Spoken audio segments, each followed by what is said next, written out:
Да какой там... Поехали! Профессионал скажет сейчас, а другой профессионал все вырежет.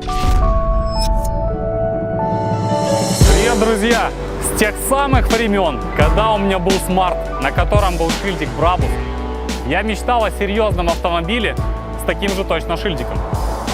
Но мечтал я как бы недолго, потом я встретил Теслу, а потом я случайно увидел Теслу Brabus, представьте. То есть Brabus, а Brabus это первая буква Б, и мое имя начинается на Б. То есть представьте, вся машина уклеена буквой Б, это же прекрасно. Вот она.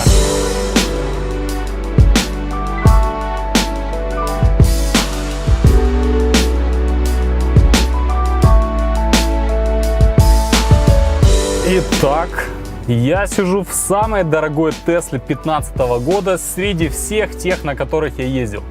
Причем это Тесла с самым маленьким пробегом среди всех тех, которых я ездил. Посмотрите на пробег. 164 километра прошла всего эта машина. Уже 165 километров. Мне кажется, каждый километр в этой машине стоит отдельных денег. В общем, что можем сказать по сути? Торпеда. Навигация здесь разговорчивая. Это, кстати, европейская версия, поэтому здесь стоит навигация и все те плюшки, которые вы сразу покупаете вместе с европейской новой машиной. И эта же машина, естественно, на гарантии. Значит, какие отличия я сразу вижу? Это точно не торпеда, потому что она стандартная, такая же, как была. Это сиденье и обшивка сидений. Потому что немец, когда садится в Теслу, его начинает что-то раздражать и коробить, и поэтому они приняли за самое больное место в Тесле. Это салон и его роскошность. То есть, доведя, как мне кажется, этот салон до состояния, ну, около мерседесовского, потому что действительно стало намного тише. Мы едем на таких же 21-х колесах, как на которых мы приехали сюда. Колеса эти стоят комплект почти 17 тысяч евро. Единственная разница. То есть это стандартные колеса Брабуса под стандартные размеры Теслы. Они полностью идентично повторяют стандартные размеры Теслы, разные широкие.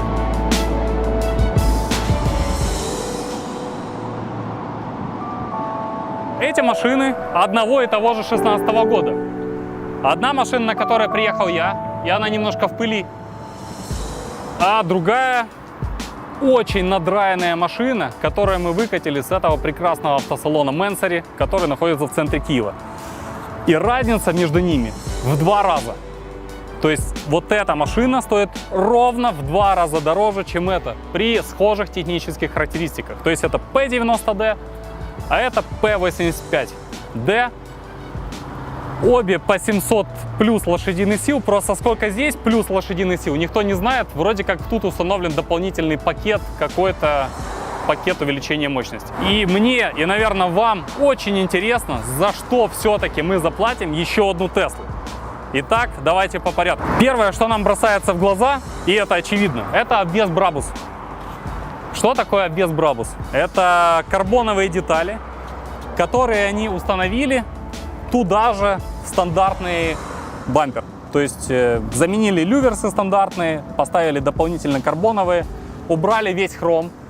Мы это сделали в угольке в 2018 году, а немцы это сделали в 2016. Самое главное, что делает машину прекрасной, это колеса.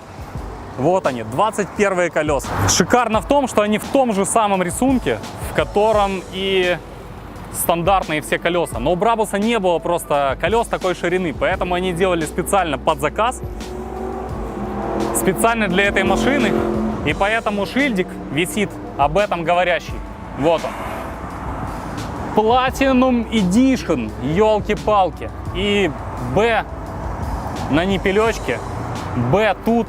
В общем, количество букв Б поражает. Мы видим стандартные тормоза, стандартные суппорта, то есть техническая часть визуально не тронута ни капли. Пороги тоже выкрашены в черный цвет. Тут порог не выкрашен в черный цвет, он стандартный, со стандартной хроминкой. Тут все у нас черное и задняя часть.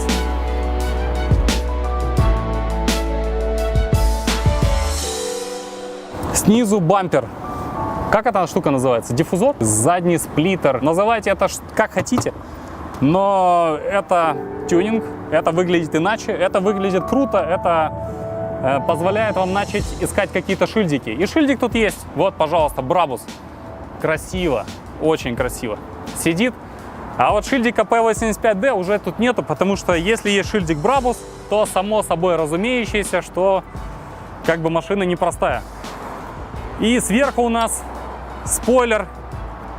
Это полностью стандартный спойлер Теслы, но он лакированный. Так, и вот я что-то засомневался, что это 16-й год. Мне кажется, дедушка Brabus ее слишком долго держал у себя в ателье, потому что вот наши знакомые, друзья. А вот у нас 16-й год. Тишина по удобству сидений. В принципе, все то же самое, потому что это стандартные сиденья, просто перешитые полностью брабусовские любимые стежки. Где постарался Brabus в этой машине? Потому что, судя по цене, он должен был действительно стараться. Консоль полностью переработана. Но она переработана и занята нашими приспособлениями. Вот если мы все уберем, то мы увидим самое важное. Это не Samsung S8, а то, что он заряжается здесь, потому что тут беспроводная зарядка. Это круто. Потом 2 USB вывели сюда. И есть еще подсветка подстаканчиков. Это, наверное, важно, когда машина за такую цену. Потом есть отдельное оформление вот этой вот всей штучки. И телефон вместе с зарядкой может у нас уезжать. И тут получается еще ниша. Но ниша ограничена. Вот если в Тесле у нас ниша там туда, в обратную сторону, во все, то здесь она аккуратненькая, так что ничего не терялось. Но вот чувствуется немец. Вот в этой вот консоли чувствуется немец. Я бы такую консоль отдельно купил для своей машины, честно. Вот особенно из-за зарядки. Несмотря на то, что я снял чехол, потому что она в чехле. Почему-то в чехле мой телефон сюда не помещается. Обратите внимание на задний диван. Вот как он заиграл, абсолютно иначе, если его перешить. То есть это перформанс-диван трехместный, который... Что значит перформанс? Это вот здесь выделены, видите, такие штучки. То есть за него доплатили отдельно, чтобы он так выделялся. На каждом отдельном месте, а здесь их 3, значит 3 шильдика Brabus. Все остальное в стандарте, в Алькантаре. Это машина 16 года. Ну, соответственно, все в традициях 16 года. Потому что в 17 году Алькантару уже с торпеды убрали. Это вы увидите в видео про P100D, которое мы оторвали в Норвегии. И вжарили так, как будто бы она не наша. Модификация у нас P85D. Как мы видим, она была в стандарте на вот таких вот колесах.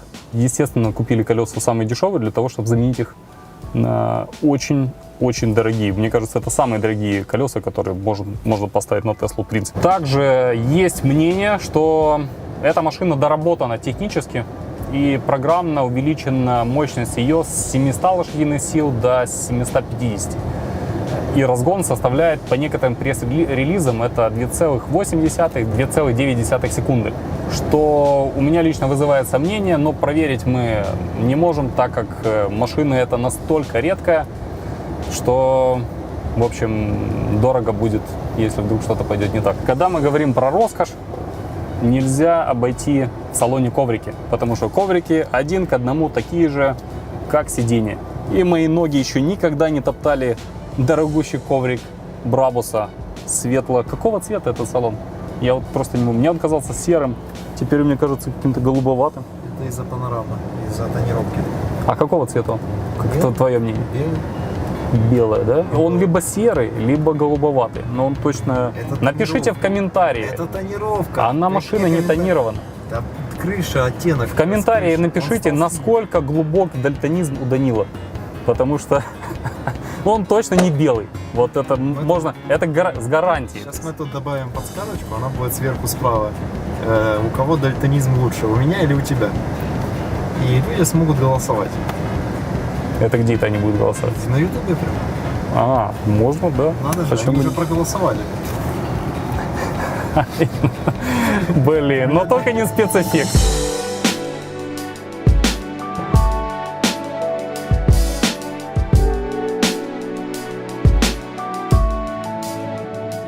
Спорт нам не нужен, нам нужен инсейн.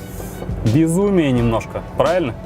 Потому что, несмотря на то, что у нас нет рейслоджиков, у нас есть две попы. И мы постараемся замерить реальный разгон этого автомобиля. Попомометр, да?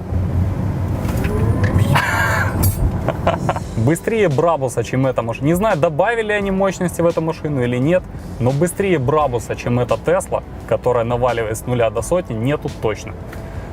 И что самое главное, друзья, и не будет. Вот в чем ее как бы изюминка. Изюминка в том, что этих машин теоретически 2, а практически мы знаем только одну, потому что эта машина была показана в Женеве, вторая машина была где-то только в роликах YouTube и в каких-то программах, то есть она нигде не светилась вообще. То есть фактически это единственная Tesla Brabus, и продолжения ее не будет, потому что шеф компании недавно умер. Перед этим сказал, что Tesla не идет к нему навстречу, она не дает ему каких-то специальных дилерских цен.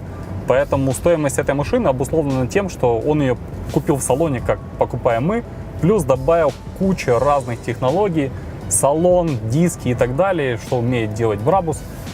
И она в итоге стала ему столько продается здесь. Даже по факту в Германии она продавалась за 175 тысяч евро.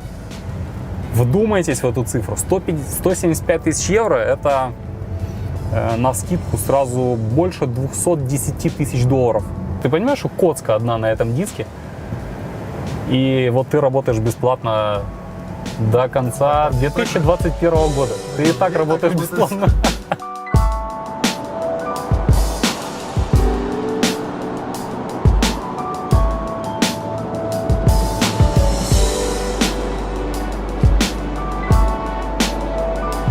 Ну, какое-то событие такое, знаешь, типа, она одна, больше их нет. Правда, их нет. А знаешь, почему их нет? Да потому что они не нужны никому по такой цене. Ну, блин, факт, ну, не нужны. Но все равно вы ее купите. Объясню почему. Потому что одна, как бы других таких машин нет. И если вы теоретически хотите потратить 150 тысяч долларов с хвостиком, а именно столько она стоит, на что-то другое из линейки Tesla, вы можете купить самую заряженную P100D Ludicross. Но, подъезжая на перекресток, вы не так часто будете встречать Ferrari для того, чтобы показать ей, насколько вы быстры. Поэтому, если вы хотите выделяться и проводить время с комфортом, пользоваться всей той любовью, которую вложил Brabus в эту машину, то вы ее купите. Вот так. А дальше поставите лайк, еще перед тем, как купить.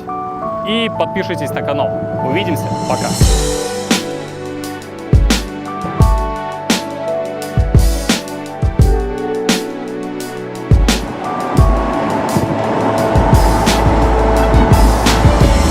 Прошло пару дней, и у меня появились кое-какие мысли по поводу Брабуса.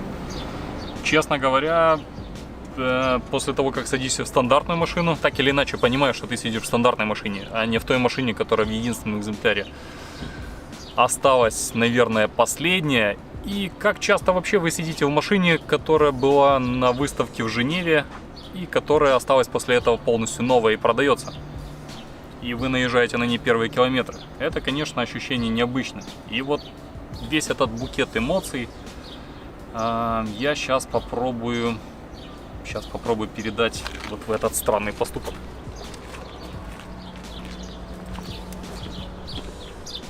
Мы берем наклеечку и аккуратненько приклеиваем ее сюда.